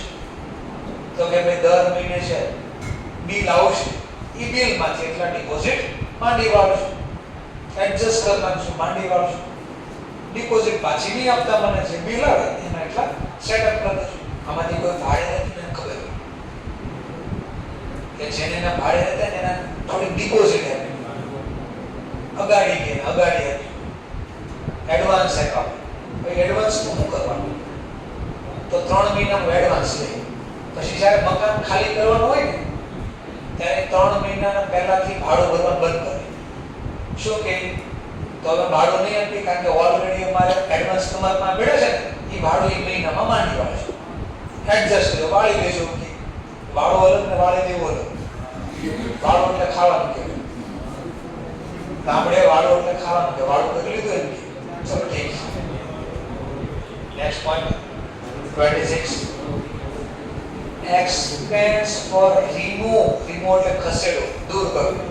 સ્ટોક ટુ ન્યુ સાઇટ, સમજવા માટે. માની લો અમે બિલ્ડર લોકો છે, સમજવા માટે. અમે 2 બિલ્ડિંગ બનાવી છે, એક હીરાબાગ બનાવીએ છીએ, એક કામરેજ બનાવીએ છીએ.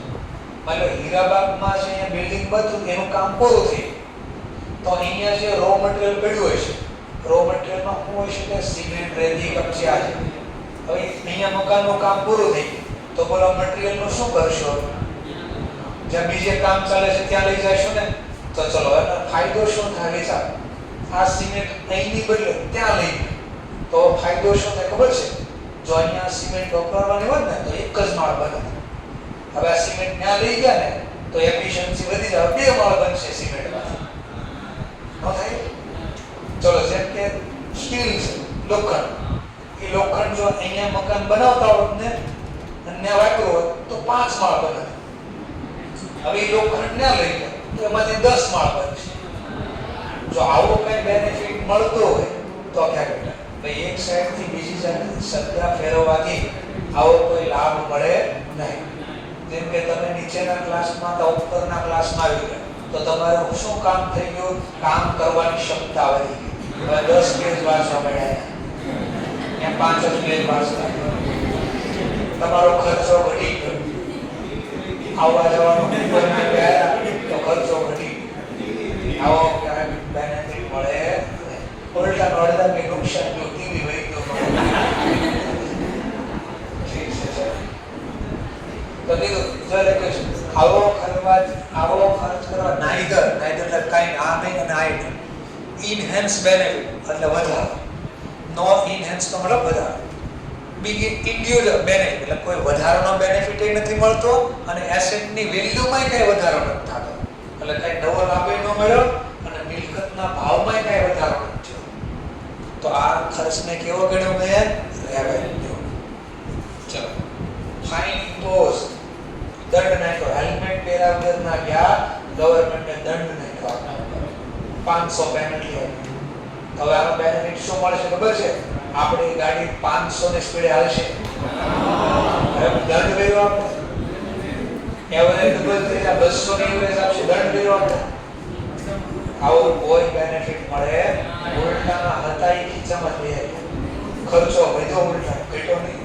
તો કે છે ઉપરની જેવો થઈ કે જ્યારે ખર્ચ કરવાથી કઈ બેનિફિટ ન મળે ને ત્યારે આવું લખતા કે neither enduring benefit nor enhancing asset value. So, next point. પાછું આવ્યું annual, વાર્ષિક. વાર્ષિક આવ્યું કામ પૂરું રહેવાનું, પણ એક પોઈન્ટ આગળ છે એટલે વાંચવું. Annual fire insurance 24,000 paid on a 1st January 2000. Annual નો મતલબ વાર્ષિક નો મતલબ વર્ષ એટલે કોને કહેવાય? શબ્દ હવે 12. જોજો હવે શું 12 મહિનાનું ઇન્સ્યોરન્સ થયું 24,000 રૂપિયા ડ્યુરિંગ ધ અકાઉન્ટિંગ યર, વર્ષ દરમિયાન, અને અકાઉન્ટ એન્ડ થાય છે 31 માર્ચ 2006.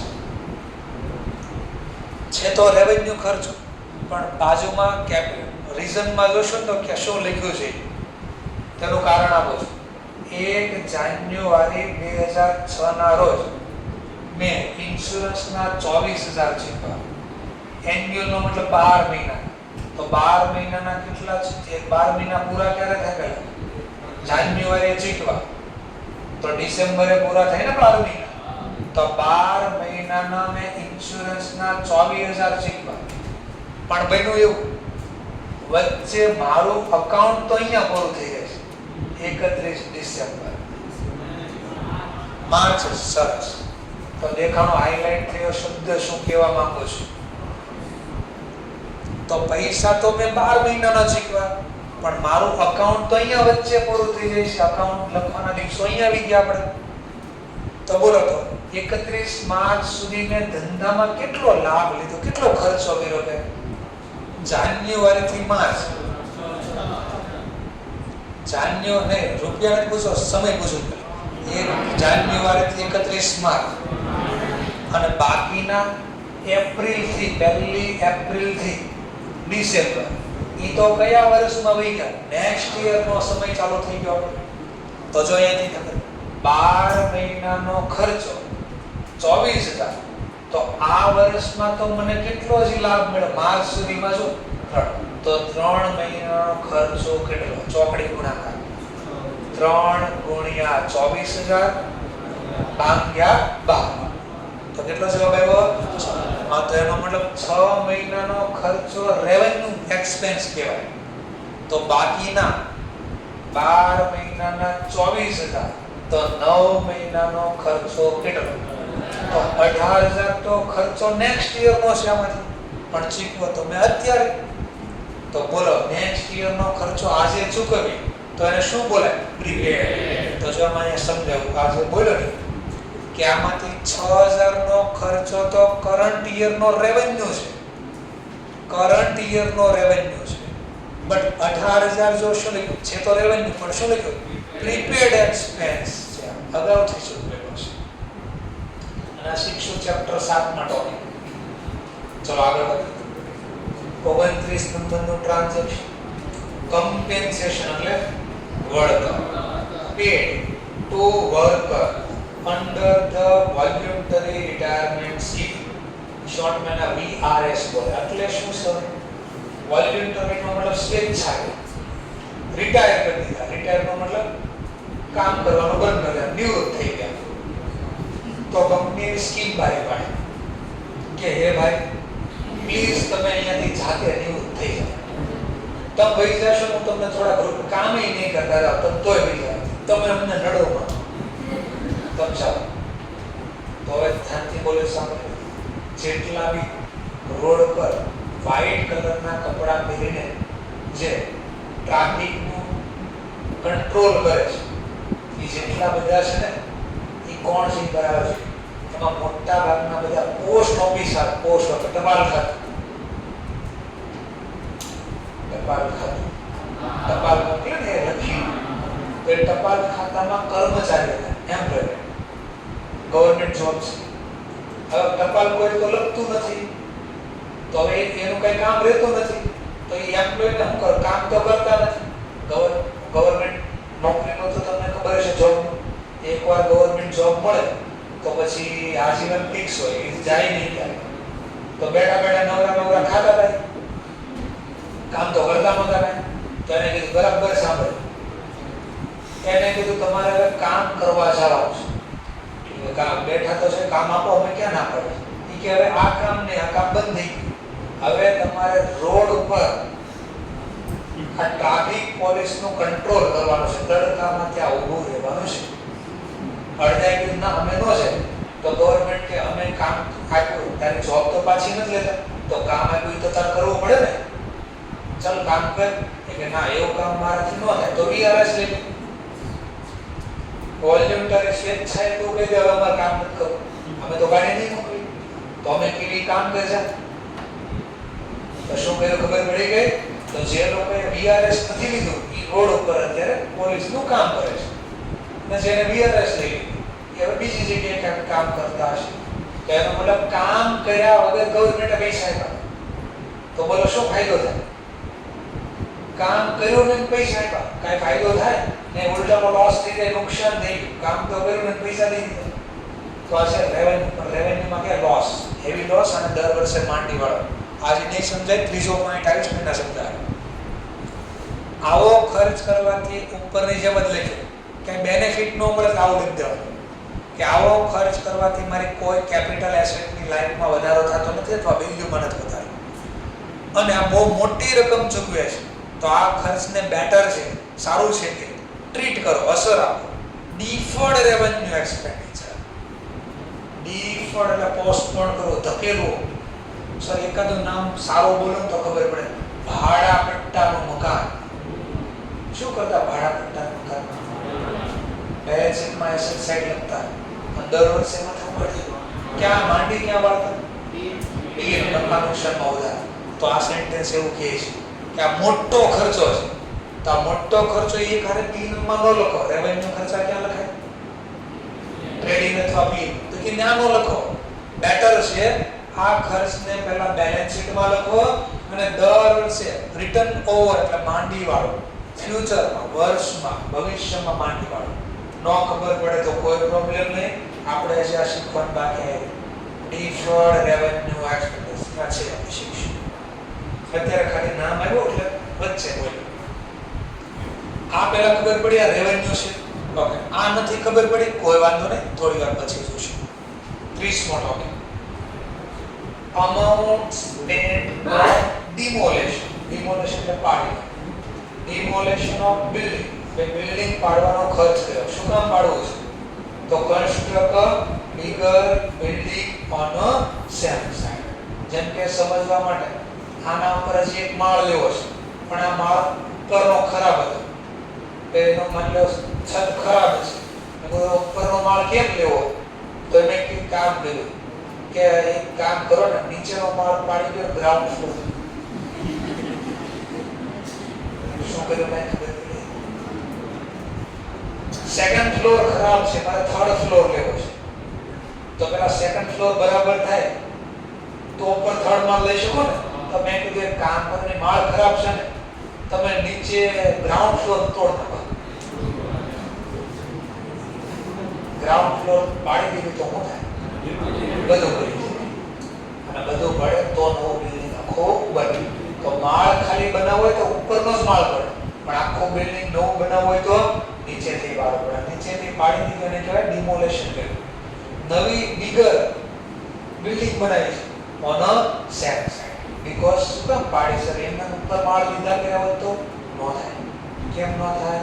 કારણ કે પાઇપ નીચે જે બીમ નાખ્યા હોય, કોલમ ભર્યા હોય, એ એની કેપેસિટી પ્રમાણે પૂછવું આપણને પહેલા તમારે કેટલા માળ લેવા છે? આપણે કે 3 માળ. તો નીચે બીમ હોય ને 3 માળ સહન કરી શકે એટલી કેપેસિટીના બનાવ્યા હોય અને એના ઉપર આપણે 7 માળ દબાવીને કીધું થાય લોકો માળે જાય આટલું. એનો એક ડેમો લેવો હોય તો મસ્તીનો ડેમો 2 ડેમો છે આપણી પાસે.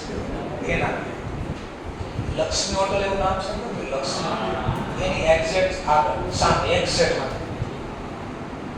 યુનિયન બેંક છે. એ બેંકમાં કોઈ ખાતું કરતા બસ ત્યાં ગેમ ક્યારેક પડી ગયું ક્યાં જાય એના ઉપર 12 માળ લઈ લીધા છે. એટલે અને એના પાયા છે ખાલી 3 માળના. પણ એ બધાને ન ખબર હોય કારણ કે અમે વર્ષોથી ના રહ્યા એટલે અમને ખબર કે બનાવ્યું તો રોજ રાતે કામ કરે થોડું અડધો માળ લે 1 માળ લે ક્યારેક કામ કરે એમ કરી 12 માળ બનાવી. બરાબર, ગૂગલમાં સર્ચ કરજો કે 2002 માં વરા સમય એરિયામાં શું હતો એટલે તમને દેખાય. ત્યાં ખાલી 1 જ માળ દેખાય. અને અત્યારે સર્ચ કરશો દેખાય કેવું બિલ્ડિંગ એ કેવું બીજું હતું હોય તો કતાર ગામનો જે બ્રિજ અહીંયાથી કનેક્ટ કરવાનો છે તો એ વચ્ચે એક્ઝેક્ટ પહોંચશો ને એટલે રેલવે સ્ટેશન આવશે. એની એક્ઝેક્ટ બાજુમાં અડીને નવું બહુ મોટું કન્સ્ટ્રક્ટ થયું બરફીવાળા કોલેજની એક્ઝેક્ટ બાજુમાં અડીને દેખાય રોડ. એ બિલ્ડિંગ છે અમે જ્યારે વર્ષો પહેલા કોલેજ કરતા 2003માં એ દિવસે બન્યું હતું. પાયા બનાવતા અને તેલું એમને બધું કાઢી ગયા છે અંદર બધું પણ કલર કરી દીધું તો ખબર પડે હવે નવું કરીને વેચે છે. ભાઈ ક્યાં બિચારા લેવાનું શું થાય તો એ બધી કારણ કે થોડાક ટકવાના છે. પાયા છે નબળા બનાવી દીધા ત્યાં. ચલો ઠીક છે. તો નવું બિલ્ડિંગ બનાવવું હોય તો પાયા નવા જોઈએ તો પાડવું જ પડે. ન પાડવું તો નવું બિલ્ડિંગ મળે એક્વાયર થાય નહીં. તો લેજો પાછું નવી બિલ્ડિંગ એક્વાયર કરવાનો ખર્ચ છે. Loss on cell of machine. જો ધ્યાનથી બોલો સાંભળજો. મશીન વેચવું નથી, મશીન વેચવાનો લોસ શબ્દ છે. સર એવું કેમ કહો છો? કે આગળનું ભણવાનું બાકી છે પણ હું થોડી વાર ટેમ્પરરી સમજાવવા લઈ દઉં છું. 31 નંબરનું ટ્રાન્ઝેક્શનમાં હું લીધું લોસ ઓન પછી હું લીધું સેલ ઓન મશીન નથી લખ્યું, આગળ હું લખ્યું લોસ ઓન સેલ મશીન, અને બાજુમાં રેવન્યુ લખ્યું છે ને, રેવન્યુ લોસ. હવે જોજો શું લખ્યું, સેલ ઓફ પ્લાન્ટ અને હવે રિઝલ્ટમાં બાજુમાં લખ્યું કેપિટલ. અહીંયા શું લખ્યું, રેવન્યુ લોસ. એમાં ફરક શબ્દમાં મેં દેખાણ, આગળ ખાલી ઓફ નહીં, આગળ ખાલી શબ્દ જો ખાલી વેચ્યું એવું લખ્યું, સેલ ઓફ મશીન, મશીન ખાલી વેચ્યું, અને એ લખ્યું છે મશીન વેચવાનો લોસ. 11 12 માં યાદ કરો, મશીન વેચવાનો લોસ ક્યાં લખતા, શું કામ ત્યાં લખતા, લોસ છે પણ લોસ ને લખ્યો ક્યાં, પણ એમ લોસ છે એટલે ના લખ, પણ ત્યાં લખવાનું કઈ કારણ, હા આનો ભવિષ્યમાં કોઈ બેનિફિટ નહીં મળે, જેનો બેનિફિટ 1 વર્ષની અંદર પૂરો થઈ જાય ક્યાં લખાય, રેવન્યુ, અને આમાં કઈ લાભ નથી મળે એટલે રેવન્યુ લોસ કોઈલા શબ્દ રીઝન સમજાણું કે તો ભાઈ ભવિષ્યમાં વેચી નાખ્યું તો મને કોઈ બેનિફિટ ભવિષ્યમાં મળવાનો નથી, એટલે રેવન્યુ ને લોસ. કેપિટલ ક્યારે કહેવાય, લાભ આવતા વર્ષે મળે તો વેચી નાખ્યું લોસ થયો, કોઈ લાભ મળવાનો નથી. ચલો લીગલ એક્સપેન્સ કયો છે નો, રિકવર યુઝ ફ્રોમ નો મતલબ લેવાના પણ થાય, દેવાના થાય, ડ્યુ નો મતલબ પાછળ શબ્દ લખ્યો ફ્રોમ કે ટુ, એના આધારે ડિસાઈડ થાય પૈસા લેવાના છે કે દેવાના. જો લખ્યું ડ્યુ ફ્રોમ તો આપણે પૈસા લેવાના, જો લખ્યું ડ્યુ ટુ તો આપણે પૈસા દેવાના. તો શું કહે છે પાછું, એક લીગલ ખર્ચો ગયો શેના માટે, રિકવર કરવા માટે, વસૂલ કરવા માટે. શું વસૂલ કરવું છે, ડ્યુ ફ્રોમ કસ્ટમર. તો કસ્ટમર પાસેથી પૈસા લેવાના હતા ને તો એ નહીં આપતો હોય પૈસા, તો પૈસા વસૂલ કરવા માટે આપણે એક વકીલ રાખ્યો છે, અને વકીલને શું આપવું પડે, લીગલ ફીસ. ચલો બોલો કેપિટલ એક્સપેન્ડિચર કહેવાય નહીં, કેમ નહીં, કેમ નહીં વિચાર, તો વકીલને ફી આપવી એ આપણો એસેટ છે, એનો લાભ મને મોર ધેન 1 યર મળે છે, એમાંથી પ્રોડક્શન થાય, કેપિટલ એક્સપેન્ડિચર નથી આ રેવન્યુ શા માટે પાછું, અને રીઝનમાં હું લખશું તો 3 રીઝન હતા, યાદ કરજો રેવન્યુ. પહેલું હતું day to day expenditure require run business activity, operating activity, અથવા બીજું નામ લખ્યું ખાસ મેન્ટેન અર્નિંગ કેપેસિટી. રીઝનમાં લખીશું મેન્ટેન અર્નિંગ કેપેસિટી. ડેટર બને છે એમાંથી, કસ્ટમર પાસે પૈસા લેવાના ક્યારે, વેચાણ એટલે સેલ એટલે રેવન્યુ રિસીપ્ટ. હજી આગળનો ટોપિક નથી આવ્યો એટલે થોડું બોલી જ નહીં શકે. રેવન્યુ રિસીપ્ટ કહેવાય, શું કહેવાય, રિસીપ્ટ એટલે આવક. હવે આવકના પૈસા એની પાસે લેવાના છે, તો એ આપે નહીં તો ધંધાની આવક જળવાઈ રહેશે, સેલ એટલે આવક. તો આવક જાળવી રાખવી છે તો મારે એના ઉપર કેસ કરવો પડે, અને કેસ લડવા વાળા વ્યક્તિને પૈસા દેવા પડે, અને પૈસા ન આપો તો મારી આવક જળવાઈ રહેશે, એટલે રેવન્યુ શબ્દ લખ્યો. ચલો નેક્સ્ટ પોઈન્ટ, ફેસ્ટિવલ એડવાન્સ. ખાસ એડવાન્સ બધી ખર્ચ ન કહેવાય, કેમ, કારણ કે એડવાન્સ પાછો પડે, જે પૈસા પાછા મળે ને કોઈ દી ખર્ચો ન કહેવાય, જે પૈસા પાછા મળે કોઈ દી ખર્ચો ન. ધ્યાન દીજો, આ પેન ને લીધી, વાપરીને કેળવી, દુકાનદારને પાછી દેવા જાવ છું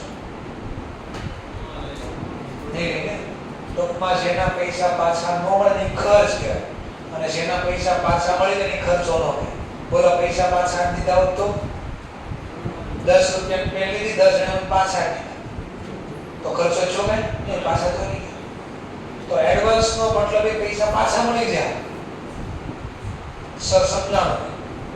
ફેસ્ટિવલ નો મતલબ પહેલા એમ્પ્લોય એટલે કર્મચારી. ધંધાની અંદર જે કર્મચારી હતો તો આપણને ખાસ ખબર છે, દિવાળી ઉપર આપણા જે ફેમિલીમાં રહીએ તો પપ્પાને ખાસ ડાયમંડમાં હોય તો વેકેશન પડે, 20 25 મહિના વેકેશન પડે. હવે એ મહિનામાં કામ કરવા તો જવાનું હોય, પણ ખર્ચા ડબલ થઈ જાય. ફરવા જવાનું, ગામડે જવાનું હોય, કપડા નવા લેવાના હોય, બધી વસ્તુ લેવાની હોય, તો ખર્ચો તો ડબલ થઈ જાય. કામ તો ત્યારે બંધ હોય, પગાર તો મળે નહીં કામ વગર. તો હવે શું કરું? તો જે જગ્યાએ આપણા પેરેન્ટ્સ કામ કરતા હોય એના માલિકને કહેશું અમને થોડું એડવાન્સ આપવા છે, પછી આવતા મહિને હું કામ કરીશ, મારો પગાર આવે એમાંથી આપણે તમને પૈસા પાછા આપીશું.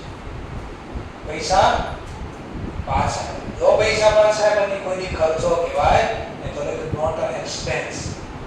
એડવાન્સ કોઈ ખર્ચો કહેવાય, ગમે એના આપો એડવાન્સ કોઈ ખર્ચો. તો સર એનો કહેવાય, તો એને આપણે લોન લીધી કહેવાય. શું કીધું કહેવાય? લોન. આપણે આપી કહેવાય. આપણે માલિક છે, એમ્પ્લોયને લોન આપી છે. માલિક આપણે છે, ધંધો આપણે એડવાન્સ આપ્યો કોને? એમ્પ્લોયને. માલિકે એડવાન્સ. તો માલિક માટે શું કહેવાય? ખર્ચો કે એડવાન્સ આપ્યો? નહીં. તો શું કહેવાય? સામેવાળાને લોન આપી. તો યાદ કરજો, આપેલી લોન તમે ક્યાં લખતા? મળેલી લોન નહીં, લીધેલી લોન નહીં. આપી, કોકને લોન આપી, એસેટ છે. તો લોન એડવાન્સ બોલાય. એડવાન્સ એટલે કોકને આપવા, પૈસા આપવા, લોન તરીકે આપવા. તો આપણી કોઈ ખર્ચો નથી, આપણી શું છે? Loan and advance. મિલકત છે આપણી. ચલો, કોસ્ટ ઓફ ઇમ્પ્રુવમેન્ટ. જો લખ્યું છે improve, cost of improve. Cost થાય છે ને, એનો શું ફાયદો થયો? ઇમ્પ્રુવમેન્ટ આવ્યો. શેમાં ઇમ્પ્રુવમેન્ટ આવ્યો? Electric wiring system. તો માની લો પહેલા જે મારી પાસે વાયર હશે એ માની લો વરસ જ આવતો છે, પણ એના ઉપર એવો ખર્ચો કર્યો, એના ઉપર એવું કવરિંગ લગાડી દીધું કે જેનાથી હવે ઇમ્પ્રુવમેન્ટ આવી ગયું. વર્ષની બદલે 3 વર્ષ ચાલશે. ઇમ્પ્રુવમેન્ટ થઈ. બોલો કેટલો વર્ષ લાભ મળશે? 1 વર્ષની બદલે 3 વર્ષ. તો મોર ધેન 1 યર થઈ ગયો. તો કેવો ખર્ચો બની ગયો? તો એ શાનો બેનિફિટ મળે? Improvement of wiring system. ઘરે એકવાર તમારા જે મકાનમાં રહો છો ને, તમે જે વાયર નાખ્યા ને એકવાર, એ હજી આપેલા હશે. તો બેનિફિટ કેવો મળે છે? મોર ધેન 1. કેટલાને કહેવાય? Capital asset. ચલો, હવે બધામાં એક હરખા નામ આપ્યા. Purchase, purchase, purchase, purchase. તો 36 થી 39 શું પરચેસ કર્યું? જો પહેલા પેટર્ન, ગુડવિલ, ટેકનિકલ નો આવે. ટેકનિકલ નો તો કોઈ તમારે કોઈ એવી વસ્તુ કે જેની સ્પેશિયલ નોલેજની જરૂર પડે, એ આપણને ખબર હોય નહીં. જેમ કે માની લો જે વેબસાઇટ બનાવે છે, તો વેબસાઇટ કઈ રીતે કામ કરે આપણને ખબર હોય. તો વેબસાઇટ બનાવી તો આપણે જાણકારને બોલાવવો પડે, અને મફત નો આવે એના માટે પૈસા લે. તો એ નોલેજ મેળવવાના છે, પૈસા આપીને કે ટેકનિકલ નો. Purchase of livestock. તો મેં તમને એક્ઝામ્પલ આપ્યું હતું કે કોનો? ફાર્મર નું એક્ઝામ્પલ આપ્યું હતું. આપણે જે ખેડૂત છે એને તો લખ્યું છે લાઇવ સ્ટોક બાય ફાર્મર. ચલો, તો આ બધા પહેલી વાર ખરીદા અને બધાનો બેનિફિટ કેવો મળશે મને? More than. લખ્યું છે કેપિટલ અને રીઝન મળે તો કેપિટલ એસેટ એક્વાયર. તો એક્વાયર કરવાનો ખર્ચો. ચલો 40 નંબર. અમાઉન્ટ સ્પેન્ડ ખર્ચો on a neon sign board.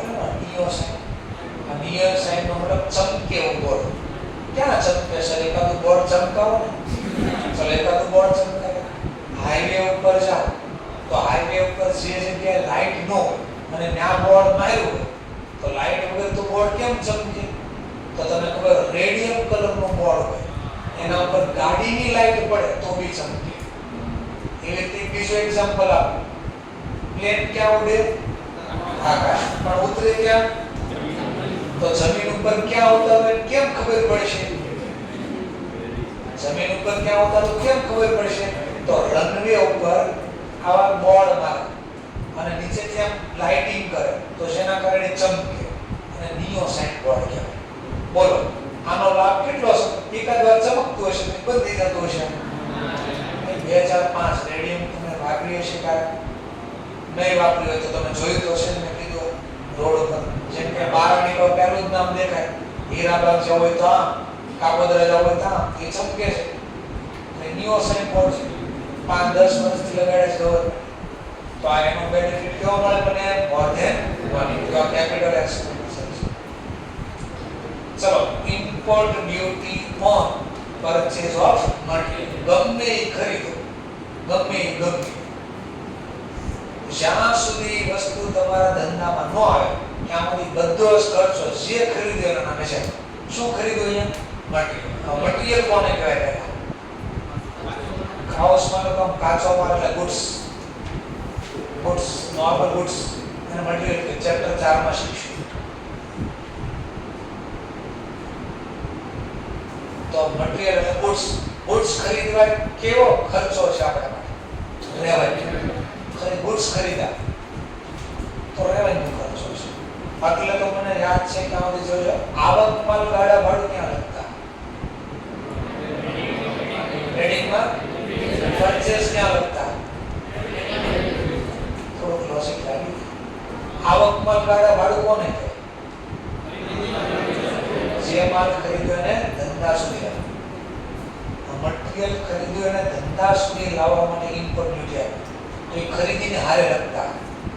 એનો મતલબ ખરીદી સાથે જે જોડાયેલું છે એને રેવન્યુ કહેવાય. તો આ ખર્ચો કહેવાય રેવન્યુ. ચલો, ત્યાર પછી કમ્પેન્સેશન પેડ. કમ્પેન્સેશન એટલે વળતર. પે કર્યું કોને? એમ્પ્લોય હુ વેર રિટાયર્ડ. તો જે માની લો વર્ષો સુધી આપણા ધંધામાં કામ કરે, 25-30 વર્ષ, તો આખી લાઈફ આપણે એના કામ કરો, આપણા ધંધાને પ્રોગ્રેસ કરવા, આગળ વધારવામાં એનો હિસ્સો હતો. હવે જ્યારે રિટાયર થાય, રિટાયરનો મતલબ પહેલા રિટાયરમેન્ટ ક્યારે લે કોઈ? ઇન્ડિયામાં નિયમ છે કેટલા વર્ષ નથી છે? 60 વર્ષ પછી એને નિવૃત્તિ મળે કામમાંથી. તો 60 વર્ષ પછી કામ તો કરી શકશે પણ જીવવા માટે ખાવાનું બધું તો જોશે, ખર્ચા થાય. તો પૈસા લાવશે ક્યાંથી? પૈસા લાવશે. તો એના એટલા માટે શું કરે? કોઈ પણ કંપની હોય ને તો જે વ્યક્તિએ વર્ષો સુધીના કામ કર્યું હોય ને એને બદલામાં કે ભવિષ્યમાં તમારે જીવવા માટે અમે તમને રિટાયરમેન્ટ માટે વળતર આપીશું. તો એવી રકમ આપે. હવે કામ તો કરવાનું નથી પણ પૈસા તો આપવા. બોલો, ભવિષ્યમાં હવે કામ નહીં કરે, ધંધાને કોઈ બેનિફિટ મળશે નહીં. તો આ રેવન્યુ ખર્ચો ભવિષ્યનો બેનિફિટ નથી. તો કેપિટલ તો બોલે ને, પણ પાછું આ બહુ મોટી રકમ આપી. અને જ્યારે મોટી રકમ ચૂકવો રેવન્યુ હોય ને તો આગળ મેં તમને કીધું તો એવું શબ્દ લખી શકાય કે આ ખર્ચો રેવન્યુ છે ને 1 વર્ષમાં નહીં માંડી વાળો, પણ એને શું કરશું? ડિફર્ડ કરશું. શું કરશું? ડિફર્ડ. એવું રીઝન કે લખી શકાય. ચલો, imported goods, material goods confiscated. Confiscated કરો, જપ્ત કરો. કોણે જપ્ત કર્યું? By custom authority. આ કસ્ટમ ઓથોરિટી એટલે તો મેં કીધું ડિપાર્ટમેન્ટ એટલે હું કસ્ટમ એટલે હું પેલા કસ્ટમ ડિપાર્ટમેન્ટ એટલે બહારથી જે વસ્તુ લાવી બીજી કન્ટ્રીમાંથી અને બદલામાં એ કન્ટ્રીમાંથી લાવ્યા તો એનો ટેક્સ બરાબર ચૂકવો છે કે નહીં, ઇલીગલી વસ્તુ છે કે નહીં, એ જે ચેક કરે એને કસ્ટમ ઓથોરિટી કહે. તો કસ્ટમ ઓથોરિટીએ ચેક કર્યું કે ગુડ્સના તમે ઇમ્પોર્ટ ડ્યુટી ભરી છે, ટેક્સ ભર્યો છે? આપણે કીધું ના ભાઈ ટેક્સ ભર્યો. તો શું કરશે? એ આપણા ગુડ્સ જપ્ત કરે. તો બોલો, કોઈ બેનિફિટ ભવિષ્યમાં મળશે નહીં. ઉલટાના જે પૈસા ચૂકવ્યા વસ્તુ લાવવાના ઈ બી ગયા તો લોસ. તો થઈ ગયો રેવન્યુ લોસ. થોડું થોડું ખબર પડી. હવે આ બધી રિપીટ ખાશે એટલે વધારે છે. ઓકે, તો thank you very much. Next લેક્ચરમાં પાછા